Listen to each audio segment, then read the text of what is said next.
I just got a review, and has there ever? In a stunning escalation of Hollywood's longest-running feud with the White House, late-night television host Jimmy Kimmel has once again set the political world ablaze with a joke that hit far too close to home for former President Donald Trump. Just as the Trumps marked their 20th wedding anniversary, a milestone many never expected the couple to reach, Kimmel delivered a comedic gut punch. That is the former president fuming like a pressure cooker about to blow its lid. This morning, Trump paid tribute to his longest-serving wife by reposting an AI-generated image of himself with a lion's mane, a curious choice that spoke volumes about his self-perception while saying absolutely nothing about his actual relationship with the former First Lady. Eagle-eyed observers couldn't help but notice that Trump's anniversary acknowledgement came only after he noticed others posting about the occasion, suggesting he might have needed a reminder about his own marital milestone. I'm guessing he noticed a bunch of people posting about his anniversary, which reminded him, "Oh, it's my anniversary," Kimmel quipped to his audience, who erupted in knowing laughter. So he then reposted this sweet photo of Melania literally pushing him away from her. The crowd roared as Kimmel referenced the infamous hand swat incident from 2017, when Melania appeared to reject Trump's attempt to hold her hand on the tarmac in Israel, a moment that has haunted their public image ever since. The clip, which showed Melania swatting away Trump's hand like she was rejecting a greasy dollar bill from a stranger, instantly became a viral sensation and has been the gift that keeps on giving for late night comedians. Kimmel, a veteran in the late night arena, knows exactly what he's doing. After years of perfecting his craft, he understands that taking a swing at Trump doesn't just land a joke, it detonates a full-blown media explosion. So when he stepped onto that stage, grinning like he'd been handed the comedic equivalent of a golden ticket, the audience braced themselves for what was coming. Tonight is a special night at the White House, Kimmel began, his eyes twinkling with mischief. It's Donald and Melania's 20th wedding anniversary. 20 years is a long time, especially for Melania. The audience gasped and howled with laughter, recognizing the perfect timing and delivery of a joke that captured what millions have been thinking. But few have dared to say so directly on national television. Cameras panned across the crowd, capturing the full spectrum of reactions, from uncontrollable laughter to nervous glances at phones, as if checking whether this joke would somehow make it onto their Republican relatives' radar. But Kimmel was just warming up, like a master chef preparing a multi-course meal of mockery. He served up an entire segment dedicated to the oddities of the Trump marriage. For years, Trump and Melania's relationship has been the internet's favorite mystery. He continued, right up there with what's in Area 51 and who keeps buying Nickelback albums. The audience erupted again, recognizing the truth in Kimmel's observation. From the outside, the Trump marriage has often resembled less a love story and more a long-term business contract, with a strict no-hand-holding clause, years of awkward interactions, cold stares, and apparent attempts by Melania to maintain physical distance from her husband have provided endless fodder for internet memes and late-night punchlines. Hey, speaking of prisoners, Kimmel joked during another segment, seamlessly connecting Trump's legal troubles with his marital situation. This should be an interesting Valentine's Day. At the White House, for instance, will Donald Trump get flowers from Vladimir Putin? We don't know. And what about his wife, Melania? Will they spend the night together? Or will she remain trapped like Rapunzel at their apartment in New York? The comedian's surgical precision in targeting the perceived coldness of the Trump marriage resonated with viewers, who have spent years dissecting every interaction between the couple. Each awkward moment between Donald and Melania has been scrutinized like high-stakes poker hands, with body language experts weighing in on everything from their stilted embraces to Melania's seemingly forced smiles that disappear the moment she thinks cameras have turned away. Remember the chilling moment from Trump's inauguration when Melania's forced smile vanished. The second he turned away, that clip resurfaces every time someone wants to fuel this Melania trapped conspiracy theory that has taken on a life of its own, when mixed with countless other robotic photo ops, and Melania's questionable enthusiasm when standing next to Trump. Kimmel found himself with the perfect comedic setup that practically writes itself. Within minutes of Kimmel's latest jokes airing, social media exploded with reactions. The infamous hand swat clips made their inevitable comeback. Theories multiplied, ranging from she's secretly plotting her escape to she's just here for the inheritance. And TikTok creators worked overtime remixing Kimmel's joke with dramatic music and exaggerated reenactments. Instagram meme pages dusted off their best free Melania content and gave it a fresh spin, ensuring the joke would survive well beyond its television debut. Trump and late-night comedians go together like gasoline in a lit match, remarked one Twitter user, except in this case, the fire never goes out. Indeed, this feud didn't start when Trump became president. The former reality TV star has been a late-night punching bag for decades. Back in the 80s and 90s, he was the flashy real estate mogul with the golden towers and the oversized ego, a walking, talking caricature before he even had political ambitions. Comedians loved him then too, but the jokes were more about his ridiculous wealth, bizarre media appearances, and, of course, the hair. The dynamic shifted during the Apprentice era when Trump fully leaned into his persona as the tough boss who fired people for sport. Late-night hosts had a field day, with Conan O'Brien, David Letterman, and Jay Leno taking their shots, roasting everything from his catchphrase to his obsession with putting his name on literally everything. But back then, Trump played along. He liked the attention and even appeared on these shows, laughing with the hosts while they poked fun at him because, at the time, it was all part of his brand. Everything changed in 2016 when Trump transitioned from reality TV to actual reality. Late-night comedy took on a whole new mission. This wasn't just about teasing a quirky billionaire anymore. This was war.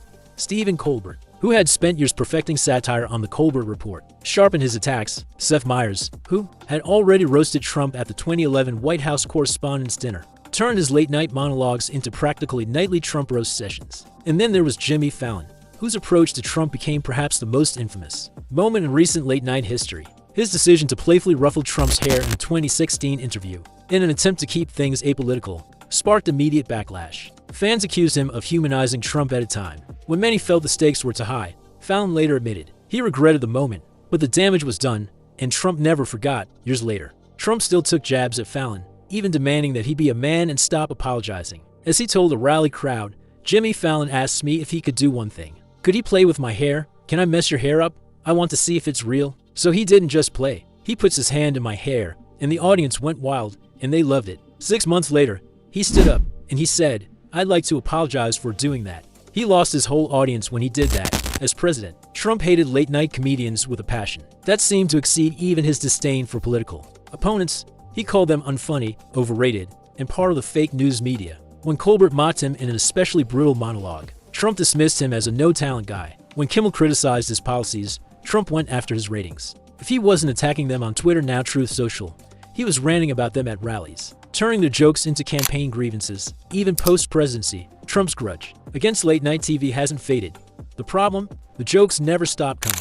And as long as there's a microphone, a stage, and an audience ready to laugh at his expense, late-night comedians will always have fresh material, especially when it comes to his unusual marriage. Donald Trump is a ridiculous person, Kimmel once declared to thunderous applause, and just like that, the internet did what it does best. Turn the whole fiasco into a meme factory. And just as predictable as the sunrise, Trump did what Trump does best. React with the force of 1,000 exclamation points. Did he go full all-caps mode on Truth Social? Of course. Did he call Kimmel a third-rate hack and blame the failing late-night industry? You bet. But the real kicker, in his attempt to dismiss the joke, he somehow made it worse. Maybe he meant to downplay it, but instead, he ranted so much that he turned a one-liner into a full-blown news cycle. Classic Trump move, turning a late-night punchline into a multi-day headline, all while insisting he doesn't care. Jimmy Kimmel's a loser. Trump raged to anyone who would listen. We would do Jimmy Kimmel. I did Jimmy Kimmel a lot. He used to greet me on the sidewalk outside of his studio. I'd come in. This was before politics, of course, but I'd come in, and he'd be standing on the sidewalk. "Oh, sir, may I bring you in?" He'd bring me in every time.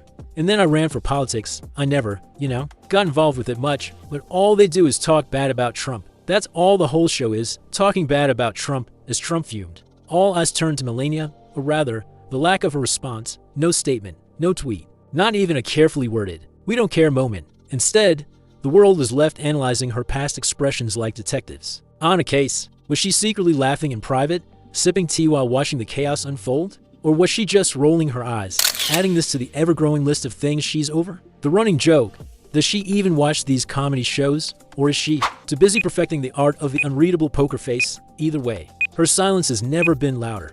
This isn't the first time Melania's reactions, or lack thereof, have become part of the narrative. Throughout Trump's presidency, her apparent reluctance to hold his hand became a recurring theme in media coverage. Body language experts analyzed every interaction, and videos of her seeming to pull away from his touch went viral multiple times. One particularly telling moment occurred when the couple exited Air Force One, and Melania appeared to yank her hand away as Trump reached for it. Individual freedom is a fundamental principle, Melania once stated, words that many interpreted as having a double meaning. Without a doubt, there's no room for compromise when it comes to this essential right that all women possess from birth: individual freedom, my body. The juxtaposition of these carefully chosen words against her seemingly strained public appearances with her husband only fueled speculation about the true nature of their relationship.